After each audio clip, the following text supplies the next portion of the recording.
লোক শখ করে খেজুর গাছে উঠেছে, কিন্তু গাছ থেকে নামার সময় আর নামতে পারছিল না। তখন লোকটিকে বাঁচানোর জন্য গ্রামের সবাই এসে গাছের নিচে ভিড় করলো, কিন্তু কারো মাথায় কোনো বুদ্ধি আসছে না লোকটিকে কি করে গাছ থেকে নামানো যায়। সেই গ্রামে একজন বুদ্ধিমান লোক ছিল, সে কূপের মধ্যে পড়ে যাওয়া ব্যক্তিদেরকে উদ্ধারের কাজ করত। সেই বুদ্ধিমান লোক সেখানে এসে একটি রশি খেজুর গাছের মাথায় ছুঁড়ে মারলেন এবং খেজুর গাছের আগায় বসে থাকা সেই লোকটিকে রশিটি ধরে মাজায় বেঁধে ফেলতে বললেন, আর রশির অপর প্রান্তে কয়েকজন লোককে ধরতে বললেন।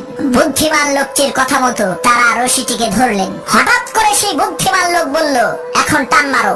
লোকেরা রশি ধরে টান দিল, সাথে সাথে সেই খেজুর গাছে থাকা লোকটি মাটিতে পড়ে মারা গেল। তখন গ্রামের লোকেরা বলল, আপনি এটা কেমন কাজ করলেন?